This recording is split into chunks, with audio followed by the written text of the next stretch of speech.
Теп-теңіз. Кез келген санның 0 1-ге тең болады деп өткен бірінші вариантты жасаған кезде айттық, иә, кез келген санның 0 1-ге тең. Осыны әр санның 0 1-ге тең. Сондықтан мына 1 деген сан, ал кез келген санның 1 дәрежесі, сол санның өзі 1111, азайту 1, азайту 3-тің 3 дәрежесі деген сөз 3-те дәреже өзіне неше рет көбейтуін көрсетеді. 3-те 3-ке 9, 10 3-ке 27 деген сан.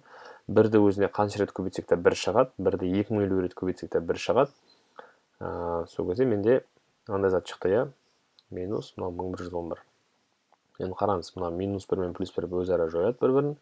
Және минус 27 мен плюс 5, ол минус 22, 1111-ден 22 азайтасыз, 11 азайтасыз, сосын тағы 11 азайтасыз. 1089 шығады. Соны бөлеміз 3-тің 3 дәрежесі деген сөз, жаңа таптық қой, 3-ті өзіне 3 рет көбейту, 27, 4-ші рет көбейтсеңіз, 27-ні 3-ке көбейте салыңыз, 81, 5-ші рет көбейткіңіз келсе, 3-ті өзіне 81-ді 3-ке көбейтіңіз, 80-ді 3-ке 240, 1-ді 3-ке 3, 243, иә. 3-ті өзіне 2 рет көбейтсек, яғни 3 көбейту 3 ол 9, және мында 3. Оңай әдіспен қосайық, мына 9 бен 81-ді қосақ 0-ге аяқталады, яғни 90 болады. 27 мен 243-ті көбейтсек, қоссақ 0-ге аяқталады. 7-ге 3 қосқанда 10 болады, иә. Яғни мында 270 шығады. 270, мына 90 дедік, 360 қосу 3, 363. Енді 3-тен 3-ке өткен 9 мүмкін. Әрине 3-ке 363-ке өтеміз 1089 шамы. Я 36-ны 3-ке 108, 3-те 3-ке 9. Жансая мен Сабинада бірдей көлемде ақша болды. Яғни мынаның ақшасы қанша болса, біріншісінің, екіншісінде ақшасы сонша. Екеуінде де бірдей. Кез келген бірдей ақшасы болады. Мысалы, мынада 1000 теңге, мынада 1000 теңге деген сияқты. Жансая, Сабина, Жансая өз ақшасының 500 теңгесін Сабинаға берді. Мынаның 500 теңгесі кетті. Ақшасы 500-ге азайды. Мына 500, мына жер 500. Мынаған келіп 500 қосылды. Сол кезде мына жерде тұр Жансаяның ақшасы, Сабинанікі мына жерде тұр. Мынарда 500, мынарда 500. Демек, айырмашылық 1000 теңге болды. Иә? Сіз санмен жасасаңыз болады. Яғни, егер екеуінде де басында 1000 теңгеден болса, Жансаяның 500-ге кетсе 500 қалады, Сабинаға 500-ге келсе 1500 болады. Шынымен де ара қашықтығы 1000 екен.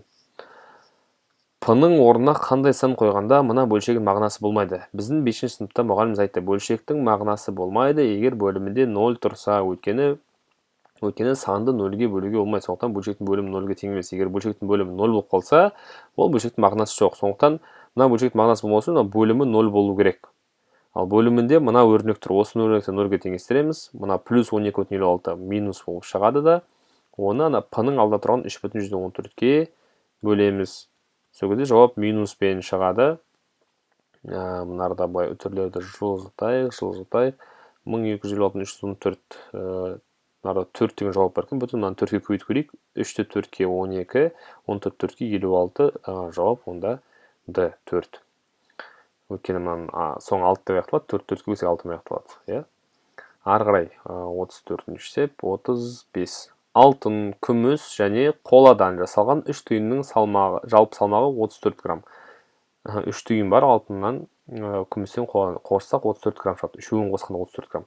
Алтын тиынның салмағының күміс тиынның салмағы қатынасы 2/1. Алтын бөлу күміс 2/1 деген сөз. Мынау 2х болса, мынау 1х деген сөз ол салмағы. Үшеуінің салмағы мына қоламен қосқанда салмағы 34 грамм шығу керек. Енді қараңыз. Ал қола тиынның салмағы күмістікінен 2 граммға кем. Мына күмістік 1х болса, 1х-тен 2 грамм деген сөз 1х азайтылған 2, немесе х азайтылған 2 грамм. Мынау х грамм, мынау 2х грамм, мынау х азайтылған 2 грамм, өйткені ол күмістен 2-ге кем деген сөз минус азайтамыз. Алтын және қоладан жасалған тиындардың салмақтары, алтын мен қоладан жасалған тиындардың салмақтары қосындысын табыңыз. Үшеуін қосындысы 34, осыны үшеуін қосамыз, 2х-ке х қосамыз. 3х, 3х-қа х азайту 2-ні қосамыз, 3х-қа х қосылады, 4х азайтылған 2 тең 34, минус 2 плюс 2 болып барады 36, 4-ке бөлсеңіз, х тең 9 болады. Демек, мынау х, күміс 9, мынау 2х 18, ал қола 9 минус 2 7. Маған айтады, алтын мен қоланы қосыңыз, 18-ге 7 қосыңыз, 25 грамм шығады, иә?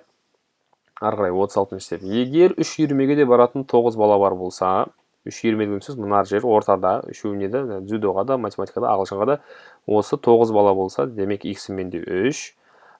Тек дзюдоға ғана баратын балалар саны. Тек дзюдо деген сөз мына жер. Өйткені бұлар математиканың да, ағылшында территориясына кірмейді. иә, мына жерге кіріп кетсе ол ағылшынмен дзюдоға барады, мына жерге келсе математикамен дзюдоға барады деген сөз, иә. X3 шықты, 3-ке 7 30, 10 бала тек қана дзюдоға барады екен. Басқа ешқандай үйірмеге бармайды екен. Xbox 360 ойын приставкасының технодом дүкендегі бағасы 90 мың, 3 айдан кейін оның бағасы 40%-ға қымбаттады.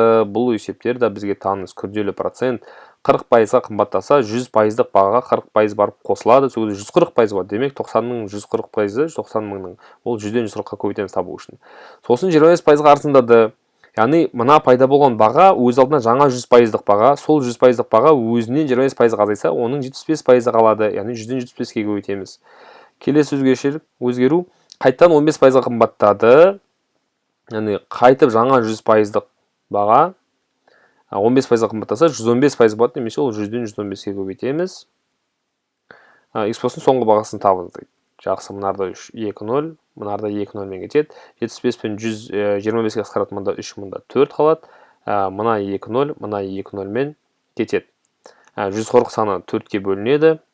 4-ке бөлу 2 рет 2-ке бөлу, 140-ты 2-ке бөлсек 75, тағы 70, тағы 2-ке бөлсек 35. Қараңыз, 35, 3, 115 және 9. Иә? Менде не жоқ? Ешқандай да 0 жоқ, және ешқандай да жұп сан жоқ. Мына 5 3-ке көбейтілсе 5-ке аяқталады, 9-ға көбейтілсе де 5-ке аяқталады. Иә, жұп сан болса 0-ге аяқталады. Сондықтан 0-ге аяқталатын жауаптар дұрыс емес. Иә? Енді қараңыз. 5-тің 5-ке көбейтіндісі, 5 көбейту 5, ол 25. Иә, 25-ке аяқталады. 5-ке аяқталатын сандарды бір-біріне көбейтсеңіз, соңы 25-пен аяқталады, иә? Менде 35 пен 115 қой. Қане көбейтіп көрейік. Ол бірдей емес, оны 35, аны 115, иә? Қане көбейтіп көрейік. 5-ті 5-ке 25, 2 ойда, 5-ті 1-ге 5, ойдағы 2 мен 7, 5-ті 1-ге 5, 575. 3-ті 115-ке өсек, 345 шығады. Сол кезде 5, 2, 1 ойда, 0, 1 ойда, 4, шынымен де 25. Енді қараңыз, 25-ке аяқталатын сандарды тақ санға көбейтсек, ол 25 немесе 75 деп қана аяқталады. 25-ке өткені еселі сандар, 25-ке 25 қосыңыз 50, 50-ге 25 қосыңыз 75, 75-ке 25 қосыңыз 100, оған 25 қайтып 125, қайтып 25-ке аяқталады. Яғни тақ санға көбейтсек 25, 75, 25, 75 аяқталады. Жұп санға көбейтсек 50, 100, 50, 100 деп аяқталады. 2-0 деп. Сондықтан 75-ке аяқталатын баға мынау. Сіз көбейтіп тексерсеңіз болады, бірақ мен сенімдімін, жауап осы болу керек, иә? Ары қарай 38.